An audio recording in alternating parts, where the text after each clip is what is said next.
Pode a fé e a incredulidade estar no mesmo coração? Pode um coração ter fé e incredulidade junto? Marcos capítulo 9, versículo 19.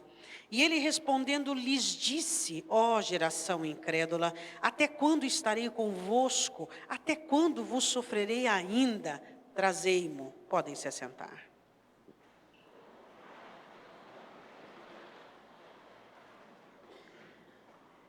Eu gosto muito do assunto fé. Você gosta também? Todos nós gostamos, porque a fé, ela é o escudo contra o mundo, e a fé é a vitória que vence o mundo. Para que você entenda o texto, você precisa lê-lo desde o início. E eu quero ler com você. Jesus estava no monte da transfiguração com 3 dos seus discípulos. E os demais discípulos e os que acompanhavam, que eram codiscípulos, estavam juntos, todos juntos, com os discípulos. E alguma coisa estava acontecendo. E os discípulos estavam numa pendência espiritual. E a Bíblia diz em Marcos capítulo 9, versículo 14. Quando se aproximou dos discípulos, viu ao redor deles uma grande multidão. Está acompanhando comigo? E alguns escribas que disputavam com eles, os escribas aproveitaram a situação para humilhar os discípulos e combater e perguntar e questionar. Era um momento em que os escribas estavam aproveitando que Jesus não estava com seus discípulos e os discípulos de Jesus estavam numa situação difícil. Então eles disseram: nós não podemos pegá-lo com o seu mestre, mas nós podemos pegá-los agora. Eles estavam numa situação fragilizada. Quando você está numa situação fragilizada, eu disse aqui esses dias, você está ao alcance de algumas pessoas. Elas veem a oportunidade de fragilizar você ainda mais. Aí a Bíblia diz assim: e logo toda a multidão, versículo 15, vendo-o, ficou espantada e correndo para ele o saudaram. Quando viram Jesus se aproximando daquela situação, a multidão se aproxima de Jesus, que estavam naquela expectação, perguntou aos escribas: o que vocês discutem com os meus discípulos? Você imagina essa cena, que coisa linda? Jesus chega e ele não conversa com os seus discípulos, e ele sabia da situação, mas ele vai abordar os escribas, indagando, dizendo: o que é, qual é o problema? É a defesa do bom pastor. O bom pastor é aquele que defende você. Você crê nisso? Ele crê, ele confia. Ele confia no amor dele por você, no resgate dele por você, e você precisa confiar também. Jesus chega ali para defender os discípulos que tinham falhado. Os discípulos falharam e Jesus chega para defender os discípulos que tinham falhado. Esse é o Jesus que eu conheço e é o Jesus que você conhece. E um da multidão, o próprio homem que havia trazido o menino endemoniado, disse: mestre, trouxe-te o meu filho, que tem um espírito mudo. E este, onde quer que o apanhe, despedaça-o, e ele espume, range os dentes, e vai definhando. E eu disse aos teus discípulos que o expulsassem, e não puderam. E ele respondendo disse-lhes, ele olha para os discípulos e não fica sem repreensão: ó geração incrédula, até quando estarei convosco? Até quando vos sofrerei ainda? Trazei-mo. E trouxeram, e quando ele viu, logo o espírito o agitou com violência, e caindo endemoniado por terra, revolvia-se espumando. Foi uma cena terrível de um rapaz que estava totalmente endemoniado. E perguntou ao pai do menino, Jesus olha para o pai do menino e diz: quanto tempo há que sucede isto? E ele diz: desde a infância. Muitas vezes o tem lançado no fogo, na água, para o destruir. Mas se tu podes fazer alguma coisa, tem compaixão de nós e ajuda-nos. Eu quero parar por aqui, depois nós continuamos. Deus já deu para você entender a cena. A cena era os discípulos do Senhor Jesus sendo abordados, envergonhados, porque o menino endemoniado continuava endemoniado. Os discípulos não conseguiram expulsar o demônio do menino. Pode a incredulidade e a fé ocupar o mesmo coração? É possível? Sim, é possível. Eu quero falar com você sobre 4 raízes da incredulidade. Se você não eliminar essas raízes, sempre, em toda circunstância que você passar da sua vida, as dúvidas serão relevantes e pertinentes. As dúvidas às vezes acontecem, mas elas são afogadas nas águas do Espírito de uma maneira muito rápida. As incertezas muitas vezes querem participar de toda a confrontação da vida, mas o poder da palavra de Deus sucumbe qualquer tentativa das incertezas. A insegurança também quer dar o seu ar de graça, mas no momento em que ela se depara com o poder da palavra, ela sai para fora. Agora a questão é o seguinte: todos nós estamos sujeitos a termos ataques de insegurança, de incertezas, resultando em incredulidade. A incredulidade é a junção de insegurança, de incertezas. Isso gera incredulidade. Só que a incredulidade você pode combatê-la, você pode minar as forças dela. Você vê aqui um homem que diz assim: sim, Senhor, eu creio, mas ajuda a minha incredulidade. Quer dizer, parte ele cria naquilo que o Senhor Jesus estava propondo para ele, e parte ele desacreditava. Qual era a parte que aquele homem desacreditava? São as 4 raízes da incredulidade, que muitas vezes nós contemplamos na nossa vida, que muitas vezes nós permitimos que durma conosco, que almoce conosco, que jante conosco, que venha para o culto conosco, que ouça a palavra conosco. Essas 4 raízes devem ser eliminadas da sua vida. E a primeira raiz, eu quero falar sobre ela agora. Primeira raiz inimiga da sua fé é o espiritual. Não discernir o espiritual. Quando Pedro recebe a informação do Senhor Jesus que seria preso e levado à morte, Pedro olha para Jesus e diz assim: tem compaixão de ti, arreda de mim, Satanás, que não tem conhecimento das coisas de Deus, mas somente das coisas dos homens. Quando Paulo, explicando em Coríntios capítulo 2, ele diz assim que o homem espiritual discerne bem tudo e ele ninguém discerne. O primeiro inimigo da sua fé é você não discernir as coisas espirituais. Essa é a primeira raiz da incredulidade.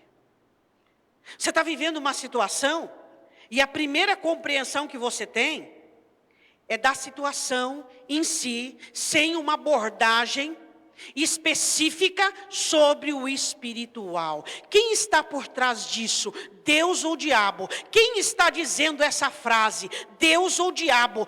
Quem está considerando isso? Deus ou diabo? O próprio apóstolo Paulo diz isso em Coríntios, que Satanás levanta com toda a argumentação imperiosa contra aquilo que nós conhecemos de Deus.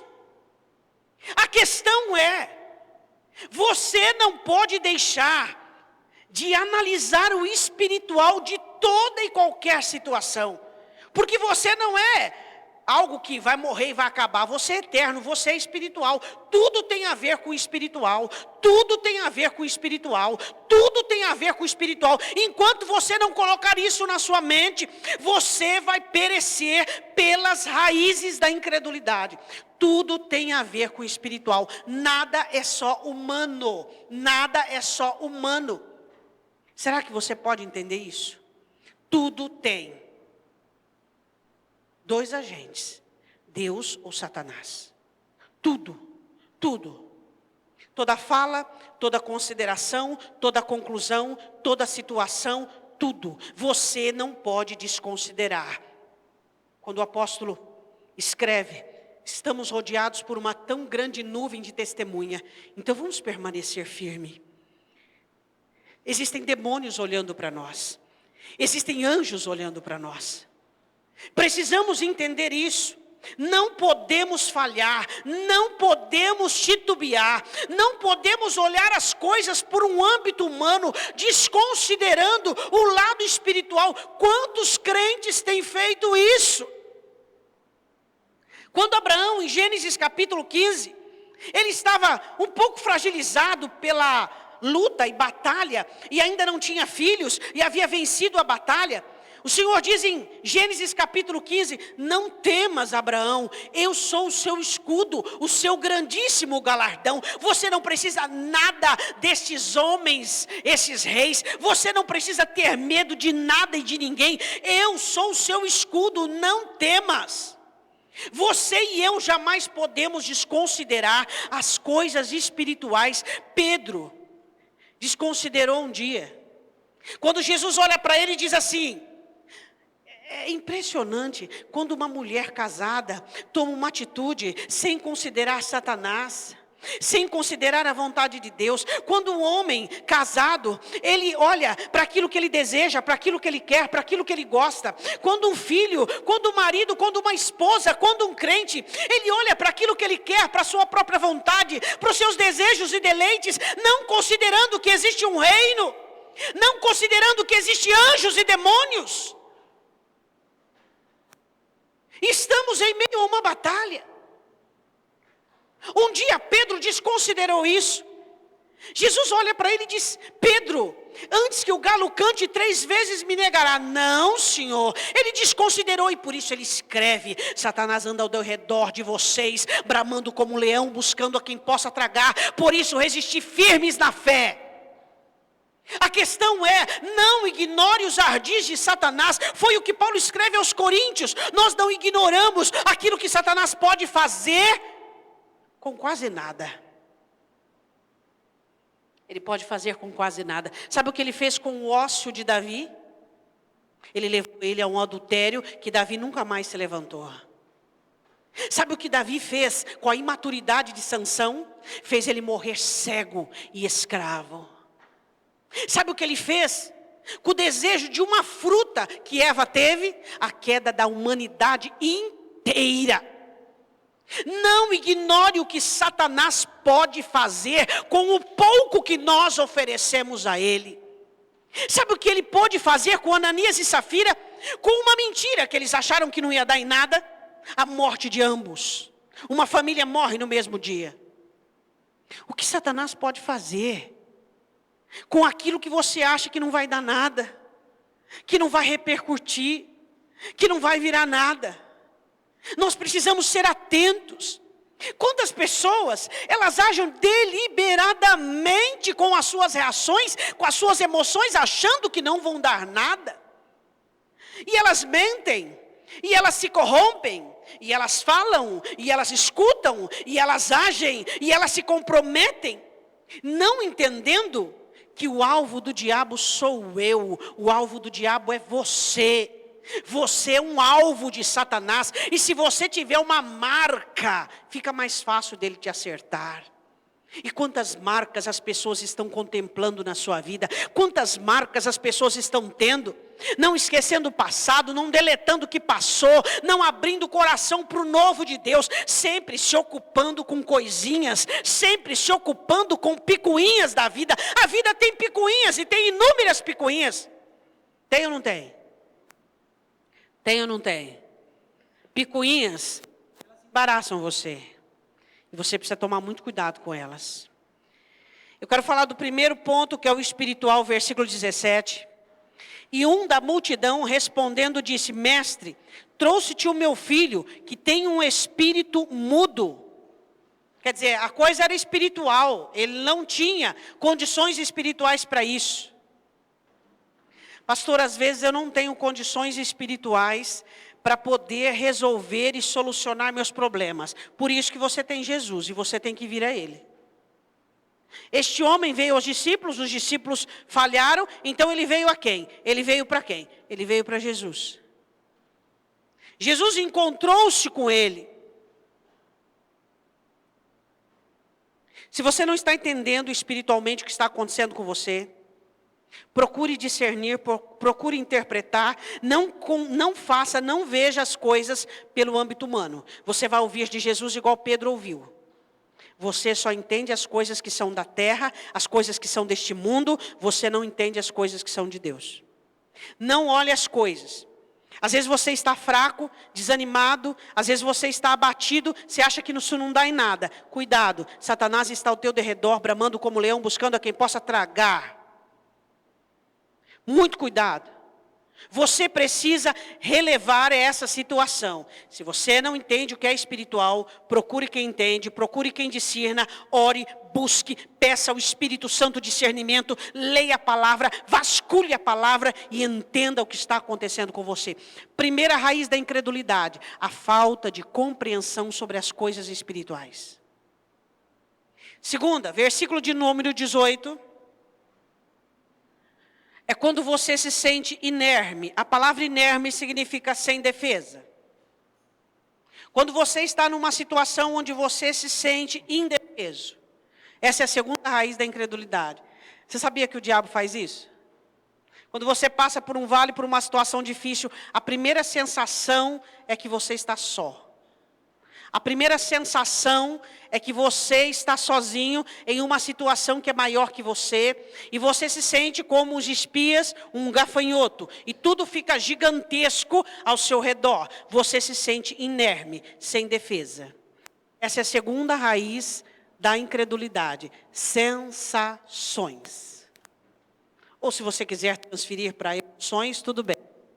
Essa é a segunda raiz da incredulidade.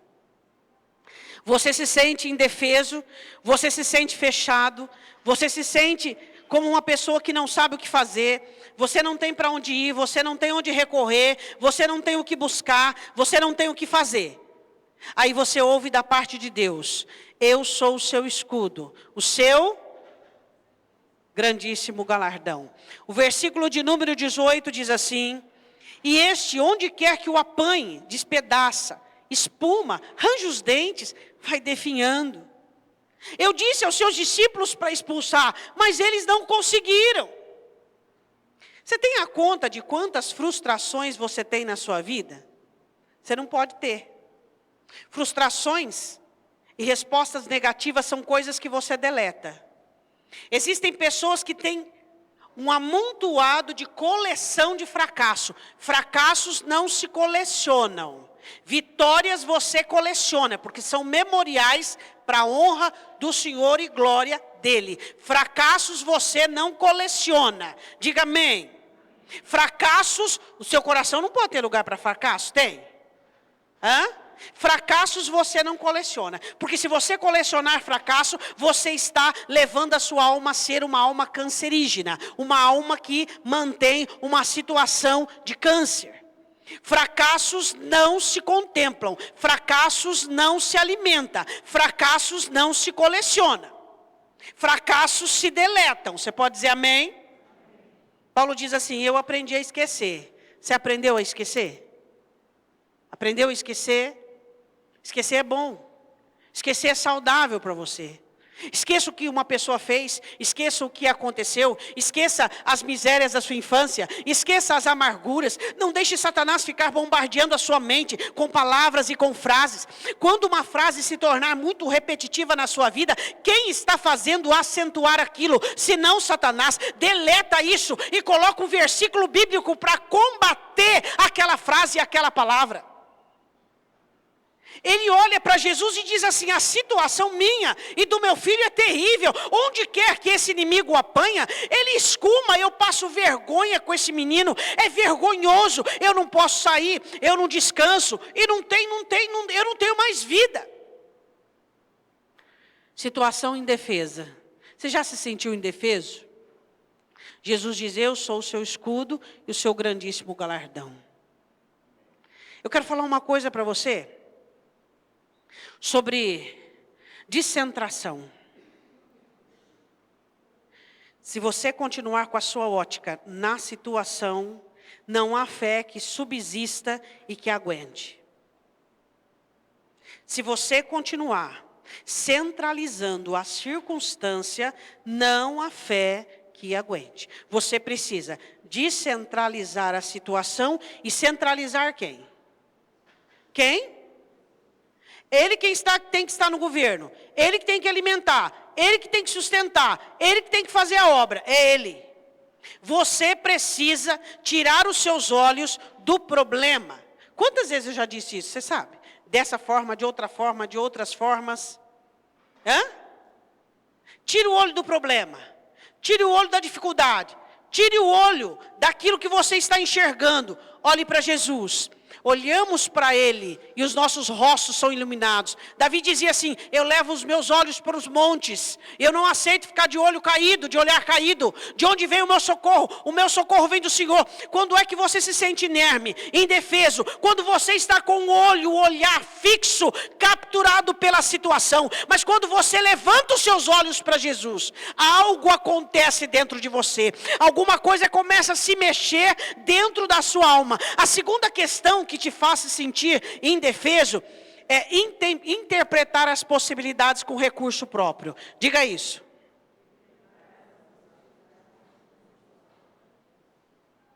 Isso o diabo também ensina. Você interpreta possibilidades. Isso não dá. Isso eu não tenho recurso, a situação não tem. Segunda raiz de incredulidade: se sentir indefeso, inerme. Você se sente indefeso quando você centraliza o problema. E quando você acha que os recursos para resolver o seu problema estão em você. Você desconsidera o poder de Deus e o poder do Senhor Jesus. Quando você, já está acostumado por ser crente, porque tem gente que é assim, que ele acostuma a ser crente. Ele acostuma com a palavra, ele começa a se tornar religioso, ele acostuma com a igreja, as canções ele não canta, não adora mais, é tudo uma canção que sai porque está sabendo, a palavra não é mais viva, não rega, não alimenta. Quando você começa a olhar para a sua vida, e você começa a ver recursos humanos, recursos próprios, e possibilidade, e dizer assim: não, isso não dá porque eu não tenho recurso, isso não dá porque a situação não tem recurso, você perdeu a fé, a incredulidade está ganhando. As possibilidades não dependem de recursos humanos. Você pode dizer amém? É Deus. Ô irmão, então vamos parar de ser crente. Se você e eu não tivermos fé para crer no sobrenatural, para crer naquilo que Deus faz, Deus faz, Deus faz. As possibilidades da sua vida não dependem de seus recursos, depende do céu. Será que você precisa converter de novo o seu coração à fé? Será que você pode crer que tudo aquilo que Deus já fez por você, tudo aquilo que Deus já fez pela sua vida é milagre? Todos os dias recebemos milagres, todos os dias somos alcançados por milagres. Não sustente as raízes da incredulidade. Não faça isso. Não permita que as raízes da incredulidade sejam sustentadas na sua vida, não entendendo as coisas espirituais. Se sentindo indefeso. Por quê? Porque a ótica está no problema. Segundo, por quê? Porque você olha para a sua situação e você vê que não tem solução. Mas quem diz que os recursos estão na terra? Você pode dizer amém? Quero falar agora sobre terceira raiz de incredulidade: crise individual e coletiva. Você está sentado, né? Ainda bem. Pasmem vocês. Terceira raiz da incredulidade, mais uma vez eu bato nessa tecla, chama zoto.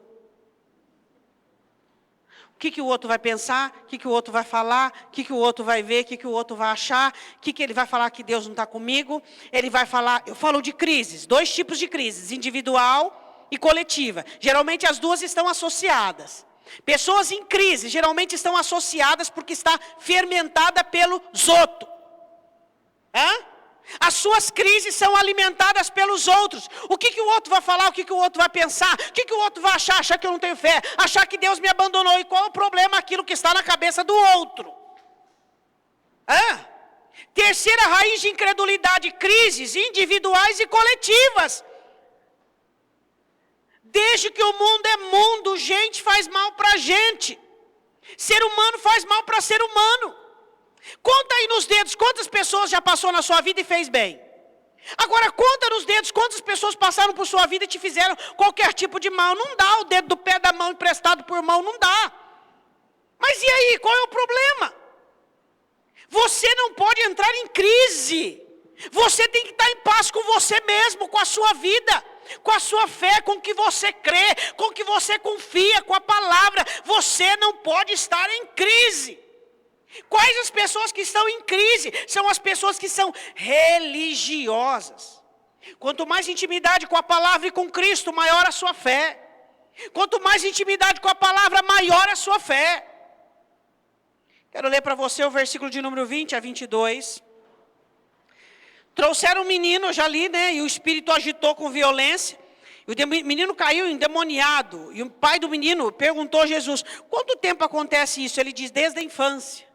Quer dizer, aquele homem passava vergonha, aquele homem não tinha vida social, aquele homem não podia sair de casa, aquele homem, todo mundo falava: ó o pai do endemoniado, ó o pai do endemoniado.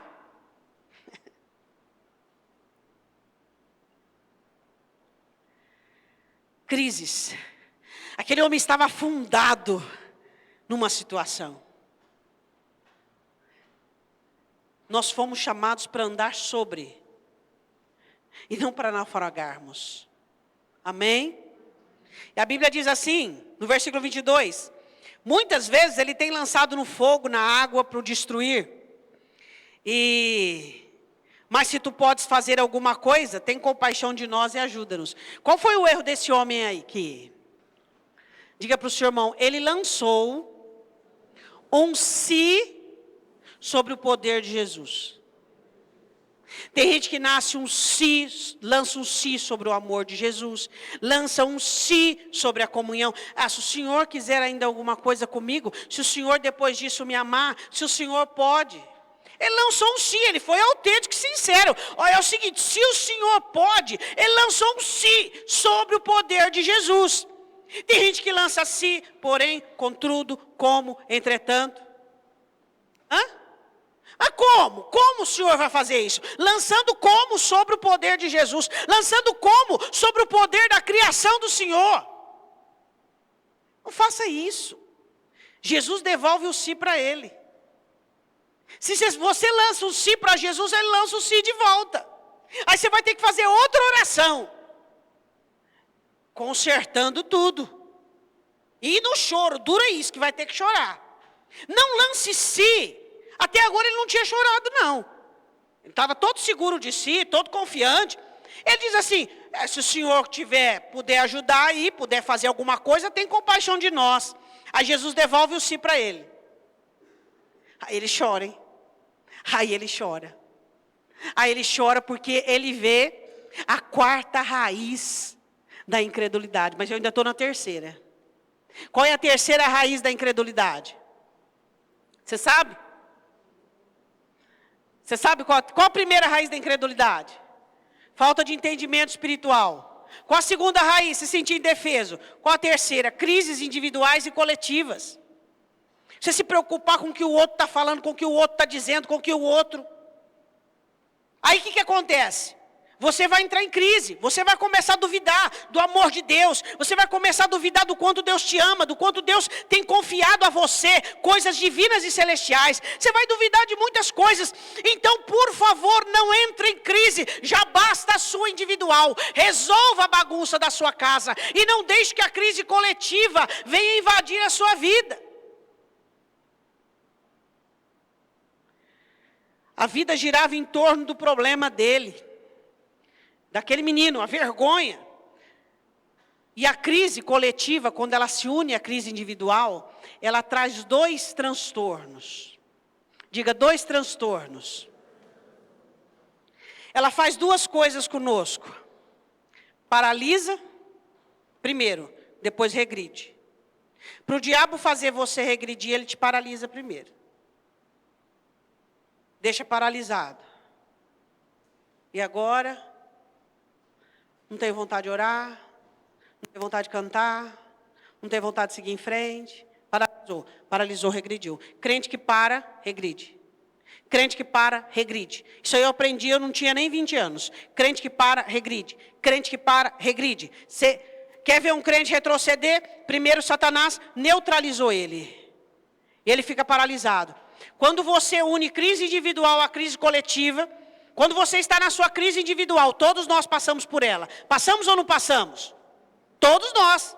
questionamos, chegamos em conclusões erradas, retrocedemos, analisamos e voltamos atrás e nos arrependemos. Mas quando a sua crise individual une a crise coletiva, quando você começa a pensar o que o outro está pensando, o que o outro vai fazer, o que o outro está falando, e você começa a se preocupar com o que o outro está falando, com o que o outro vai pensar, com o que as pessoas vão falar de você, você une crise coletiva com crise individual, aí você paralisa e retrocede. Aí Satanás está no chá do diabo, né?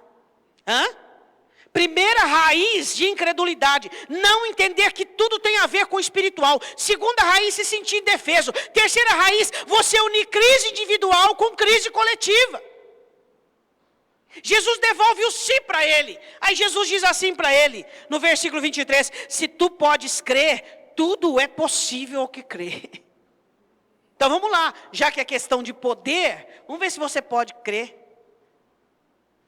Naquele momento, ele percebe a quarta raiz da incredulidade, que é a afetividade.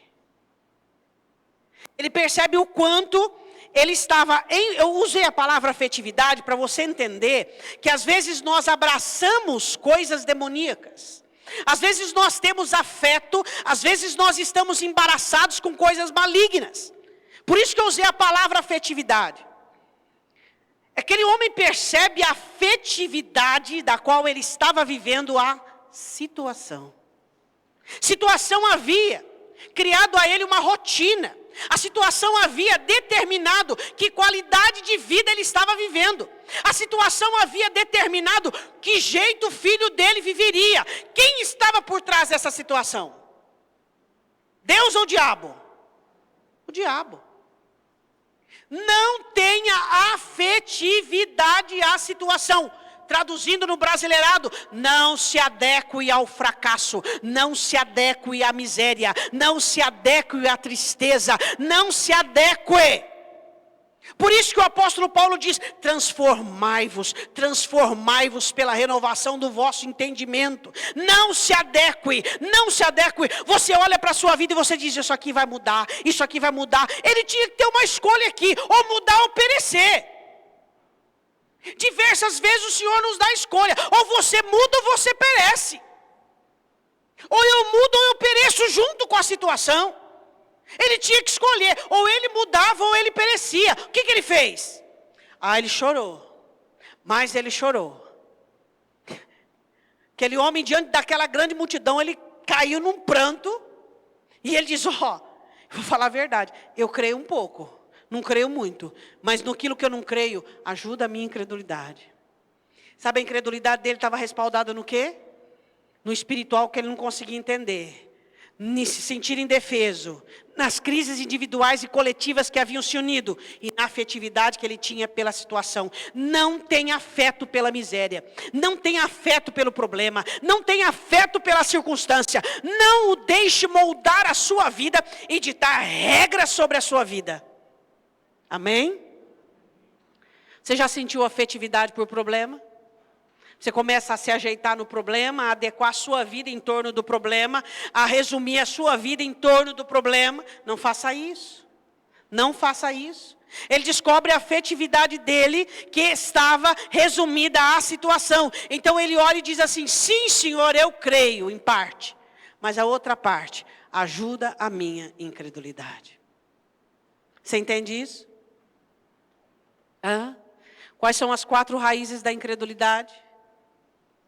Não entender que tudo tem a ver com o espiritual. Se sentir inerme, indefeso.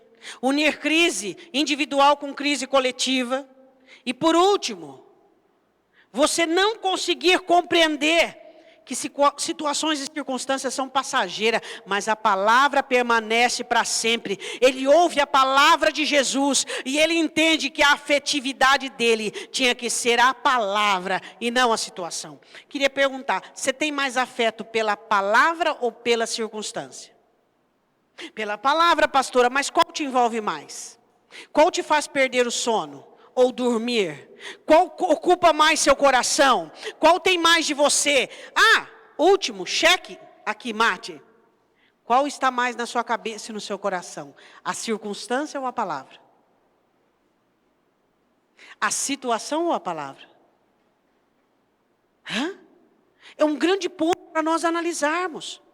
A nossa afetividade é para com a palavra ou para com a circunstância? Se a circunstância fica bombardeando a nossa fé, bombardeando a nossa mente, nós vamos estar afetuosos, envolvidos e corruptos, enlaçados pela circunstância.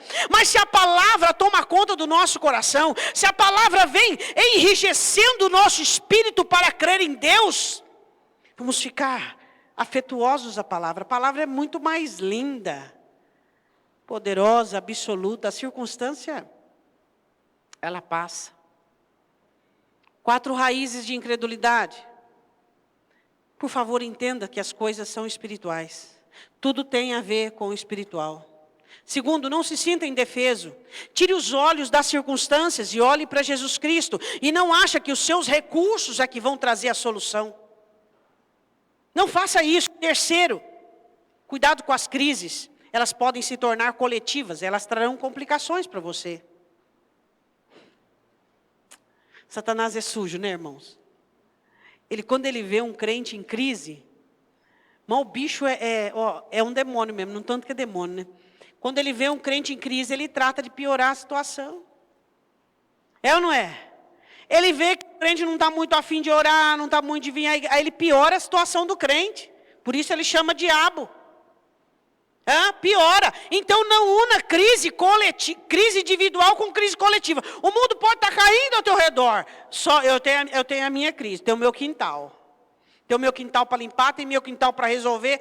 Deixa aquilo que está ao redor.